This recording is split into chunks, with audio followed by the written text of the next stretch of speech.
안녕하세요, 캥찌님들. 명품 캥거루입니다. 저는 햄찌입니다. 오늘은 조금 늦었지만 자연식물식 총정리에 대해서 말씀드리려고 합니다. 처음으로 말씀드릴 거는 저희가 원래 한 달을 하려고 했는데 2주 만에 중단을 하고 말았어요. 이제 그 이유와 자연식물식을 하면서 느꼈던 몸의 변화 같은 거를 얘기를 해보려고 하는데요. 저는 2주 만에 포기를 하게 된 이유가 대사 저하 증상이 하나씩 나타나면서 포기를 하게 됐거든요. 실질적으로는 이제 손발톱이 찢어지는 이런 증상이 발생했고, 몸이 좋아지기 전에 가지고 있었던 이제 여드름 같은 게 나기 시작했어요. 그러면서 저는 지속할 수 없겠다 이런 생각이 들어서 그만두게 되었습니다. 물론 이 외에도 에너지 저하가 너무 심해가지고 일을 제대로 진행을 못한다든지 하루 종일 졸린다든지 하는 증상이 있었는데요. 이 정확한 증상과 저희가 어떤 식단을 했는지는 1주차, 2주차 영상을 참고해 주셨으면 좋겠습니다. 현진님은 어떤 증상이 있으셨나요? 저도 명캥님이랑 똑같이 에너지 저하가 심해져가지고 추위를 다시 느끼게 되는 경우도 있었습니다. 그리고 아침에 일어나기가 너무 힘들었습니다. 그리고 진행하면서 저는 2주 동안 배가 진짜 많이 고팠어요. 이게 가장 큰 단점이라고 생각이 들었거든요. 근데 이렇게 하루 종일 배고프니까 하루 종일 음식 생각만 하고 식사 횟수가 굉장히 많아져가지고 거의 먹는데 하루를 소비를 하더라고요. 그래서 제가 원래 밥을 먹으면서 영상을 본다든지 밥을 먹으면서 다른 행동을 하는 거를 별로 안 좋아하는데, 이번에는 일하면서 굉장히 밥을 자주 먹었어요. 그게 그렇게 하지 않으면 일을 할 시간이 거의 없을 정도로 진짜 하루 종일 먹었거든요. 햄찌님은 어떠셨어요? 저는 배가 많이 고프지는 않았는데 제가 음식을 싸가지고 다닌 양을 다 먹고도 배가 고파가지고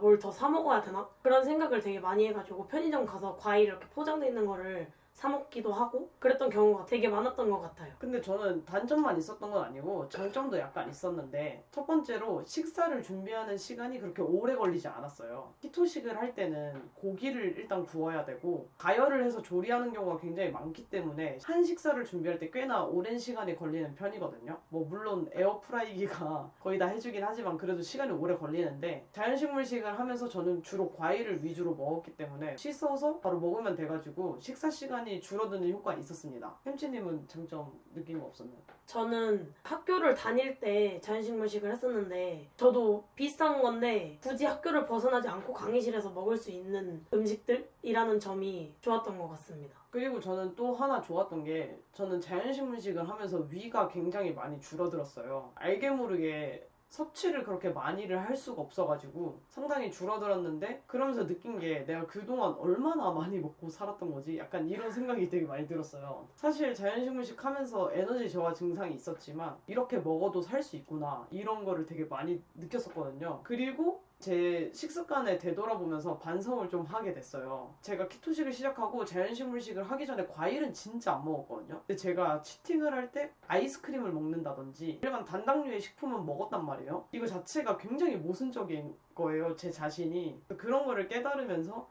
이제는 치팅을 할 때 당분을 먹어도 가공된 당분보다는 차라리 과일이 낫겠다. 물론 과일을 맨날 먹겠다 이런 건 아니지만 그런 생각을 좀 많이 하게 됐습니다. 햄찌님은 다른 거 없었나요? 저는 얼린 바나나가 그렇게 맛있는 걸 처음 알았습니다. 저도 아이스크림을 되게 좋아하니까 명객님이 말씀하셨던 것처럼 그렇게 가공된 당류를 먹는 것보다 차라리 얼린 바나나 같이 먹으면 아이스크림 대체품으로 되게 좋을 것 같다는 생각을 했습니다. 그리고 채식에 대한 생각을 새롭게 하게 됐거든요. 햄찌님은 혹시 채식이나 이런 거에 대한 생각을 가져본 게 있나요? 저는 예전에 다이어트 할 때 그럴 때 채식 다이어트 이런 게 저희 학교에 유행이 돌았었는데 그때 보면서 저거를 사람이 할 수 있을까? 그런 생각을 했었는데 일단 할 수 있긴 할 수 있다는 사실을 이제 깨달았습니다. 저는 일단은 채식에 대해서 공부를 좀 했잖아요. 자연식물식을 하려고. 그러면서 이제 총 6권의 책과 하나의 다큐멘터리 영화를 봤는데, 콜린 캠벨 박사님 책 2권을 읽었고, 맥두걸 박사님 책 2권, 하비 다이아몬드 박사님 책 2권, 이렇게 해서 총 6권을 읽었고요. 넷플릭스에 보면 자본주의의 밥상이라는 되게 유명한 다큐멘터리가 있는데 그거 한 편 해서 채식에 대한 공부는 그걸로 거의 다 했습니다. 콜린 캠벨 박사님이 약간 한국의 자연식물식에서는 엄청 유명한 되게 큰 멘토 같은 역할을 하는 분인 것 같아요. 그리고 미국에서도 실제로 자연식물식이라는 단어를 맨 처음에 사용한 사람으로 저는 알고 있거든요. 이제 채식과 자연식물식이 다르다 를 주장하신 분이에요. 비건이 유명해지면서 미국의 가공식품의 채식이 많이 등장을 했어요. 예를 들면 콩고기 같은. 근데 이제 그런 걸 하지 마라. 그게 무슨 채식이냐. 그렇게 하지 말고 진짜 자연식품을 먹어라. 그러면서 플랜트 베이스드라는 단어를 쓰면서 자연식물식이라는 단어를 만든 분이에요. 제가 알기론 그렇습니다. 근데 그분이 쓴 책을 읽으면서 그분이 되게 환원론과 총체론 이런 말을 되게 많이 해요. 그게 뭐냐면 지금 현대 과학은 너무 환원론적이고 우리는 총체론적으로 몸을 바라볼 수 있어야 된다. 이렇게 얘기를 하거든요.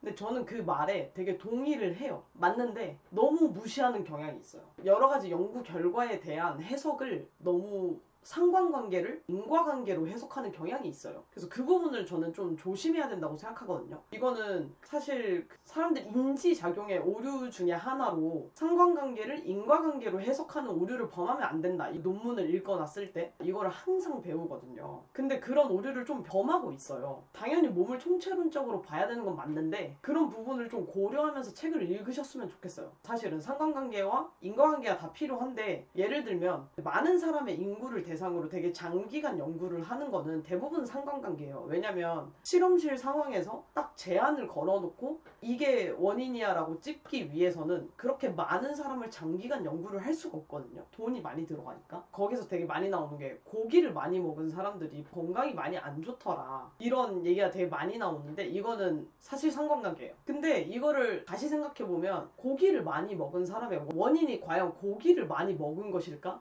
라는 걸 생각해 봐야 돼요. 왜냐면 1970년대부터 항상 고기는 몸에 안 좋다. 지방이 많은 걸 먹으면 안 된다. 이렇게 주장을 해왔잖아요. 그런 주장을 항상 들어왔을 거 아니에요, 사람들이. 그런 거를 항상 듣고 알고 있었음에도 불구하고 고기를 굉장히 많이 먹은 사람이다. 라고 했을 때 그 사람이 과연 건강에 신경을 쓰는 사람이었을까에 대해서 생각해보면 그 사람은 건강에 신경을 안 썼던 사람일 가능성이 굉장히 높은 거죠. 그러면 이제 건강에 신경을 쓰지 않았던 사람이 과연 고기만 많이 먹었을까에 대해서도 생각을 해봐야 돼요. 이런 거를 생각을 해봤을 때 진짜 원인이 딱 하나다라고 규정을 할 수가 없어요. 그렇기 때문에 그냥 상관관계가 있다 정도로 봐야 되는 거지 고기를 많이 먹었기 때문에 이 사람이 몸이 안 좋아졌고 질병의 발병률이 높아졌고 이거는 사실 아니에요. 근데 책에서는 항상 상관관계를 인과관계처럼 해석을 한단 말이에요. 여러분들 이 사실을 아셔야 돼요. 저는 그래서 책이 되게 위험하게 써져 있다고 생각을 했어요. 근데 이제 그분이 지적한 현대 과학의 문제점은 이런 거예요. 만약에 고기를 많이 먹었더니 질병 발병률이 높아졌다. 이렇게 인과관계를 설명을 하려면 진짜 실험군과 대조군을 놓고 한 집단은 계속 고기를 안 먹이고 다른 음식만 먹이고 한 집단에는 고기만 먹여가지고 결과를 봐야 되는 거예요. 근데 사실 이렇게 하기가 쉽지 않잖아요. 사람을 대상으로. 그래서 특정한 비타민이나 미네랄을 갖고 실험을 하는 경우가 되게 많아요. 예를 들어서 눈이 좋은 사람들을 봤더니 당근을 많이 먹더라 라는 상관관계가 밝혀졌어요. 근데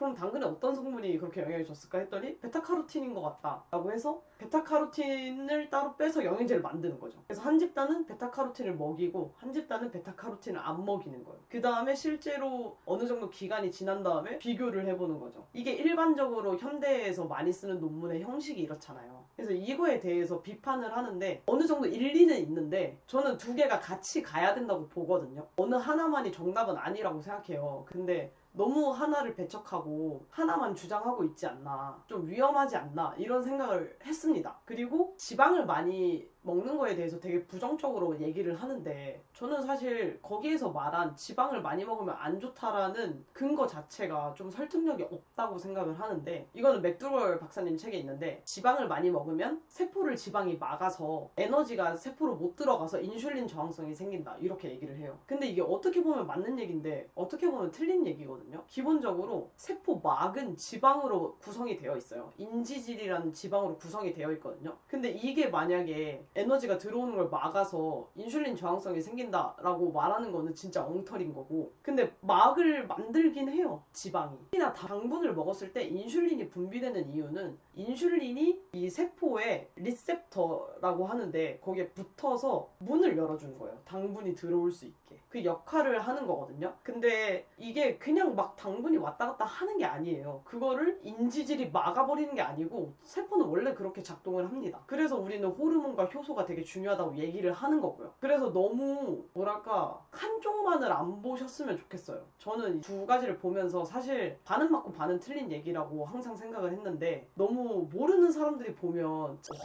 진짜 이게 너무 맞는 말이다 이렇게 생각하실 것 같아서 이렇게 좀 주저리 길게 설명을 해드렸습니다. 그리고 현대에서 말하는 인슐린 저항성은 사실은 이 리셉터가 고장나서 인슐린이 분비돼도 통로를 잘 못 열어주기 때문에 저항성이 생긴다라는 것과 세포 안에도 당분이 너무 많고 미토콘드리아가 제 기능을 못하기 때문에 더 이상 당분이 세포 안으로 많이 들어가지 못해서 인슐린 저항성이 생기는 거다라는 게 가장 최근에 가장 많이 이야기하는 이론이에요. 이제 마지막으로 자연식물식을 추천할 분과 비추천할 분에 대해서 말씀을 드리도록 하겠습니다. 일단 햄찌님은 추천하고 싶으신 분들이 있나요? 저는 키토식을 오래 했던 분들이 자연식물식을 한번 해보시면 좋을 것 같아요. 아 왜요? 몸이 되게 빠르게 적응을 한다고 하잖아요. 그래서 키토식을 만약에 오래 하신 분이면 약간 자연식물식으로 변화를 한번 줬다가 이제 다시 키토식으로 돌아가서 하는 것도 저는 다이어트 방법 중에 하나라고 생각을 합니다. 어떤 측면에서? 약간 식이요법을 바꿈으로써 스트레스를 주기 위해서. 간헐적 단식 시간을 바꿔보는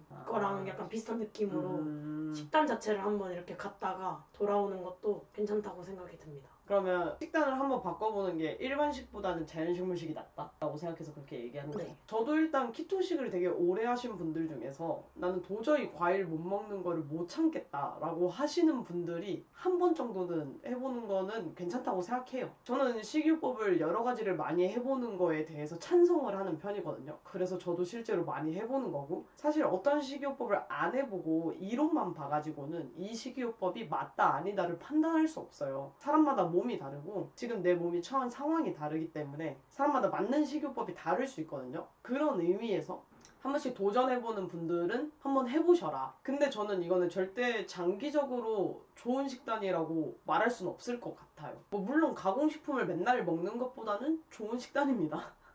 그러면 비추천하는 분들에 대해서 말씀을 드리도록 하겠습니다. 햄찌님은 비추천하는 분 있나요? 제 경험상으로는 하는 일이 많으신 분들, 제가 일이 많아서 스트레스를 굉장히 많이 받은 상태인데 에너지 저하까지 오니까 정말 아무것도 하기 싫어졌거든요. 근데 또 아무것도 안 해버리면 제가 하고 있는 일들이 많은데 그 일들에 다 영향을 끼치잖아요. 그래서 만약에 하는 일들이 많으면 그 자체로도 스트레스가 많기 때문에 에너지 저하가 더 이상 안 오는 게 낫다고 생각을 해서 저는 하는 일이 많으신 분들은 비추천합니다. 저는 일단은 칸디다균이 있는 분한테는 비추천하고 싶어요. 왜냐면 저도 약간 칸디다균이 몸에 있는 것 같은데 칸디다성 그 증상들이 나타났어요. 자연식물식을 하면서 브레인포그나 에너지 저하가 칸디다 증상 중에 하나가 있거든요. 그래서 저는 칸디다가 심하진 않지만 심하신 분들은 더욱 심하게 느끼실 수 있어요. 칸디다균은 당을 먹고 자라기 때문에 당을 섭취했을 경우에 칸디다균이 숨어있다가 이제 몸 밖으로 나오게 되거든요. 그럼 이제 다양한 증상이 우리 몸에 발생하는데 그래서 칸디다균에 대한 이슈가 있으신 분들은 안 하시는 게 좋을 것 같아요. 단기간에라도 그렇게 생각하고 그 다음에 이제 렉틴에 대해서 민감하신 분들은 비추천하고 싶어요. 사실 렉틴이라는 게 식물이 갖고 있는 독소를 얘기하거든요. 식물이 갖고 있는 독소를 잘 배출을 못하거나 몸에서 방어 능력이 떨어지는 분들은 되게 컨디션 저하가 심하게 올 수 있어요. 그래서 저는 햄찌님이 에너지 저하가 온 게 렉틴에 대한 저항성이 약해서라고 생각하거든요. 원래 평소에도 생채소를 잘 못 드시잖아요. 네.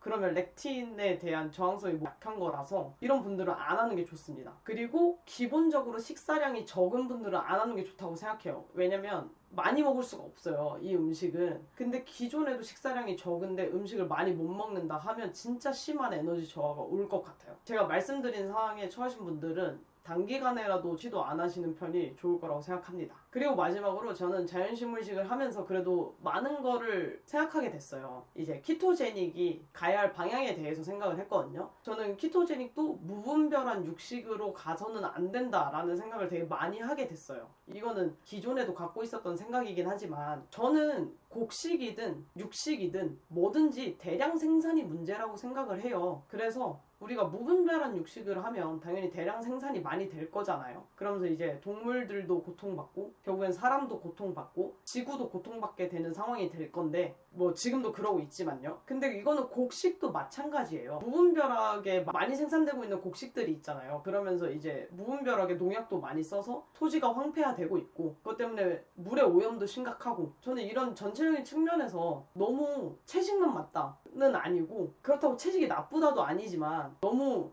무분별하게 먹는 거에 욕심을 내지 말자 이렇게 생각하게 됐어요. 자연식물식을 하면서. 이전에는 좀 먹부심 이런 게 있어가지고 난 많이 먹을 수 있어 이랬는데 그런 걸 좀 내려놓고 내 몸이 필요한 만큼만 먹고 대신에 좀 좋은 음식으로 고기를 먹어도 자연 방목한 고기를 소비하는 방향으로 가야겠다라고 생각을 했어요. 왜냐면 소비자가 움직이면 기업도 움직이게 될 수밖에 없기 때문에 그래서 비싸긴 하지만 대신 양을 좀 줄여서 자연 방목한 것들로 먹고 살자 이렇게 생각을 하게 됐습니다. 힘찌님은 느낀 점 따로 없나요? 일반식보다는 자연식물식이 낫지만 저한테는 자연식물식보다는 키토식이 더 잘 맞는 것을 다시 한번 느꼈습니다.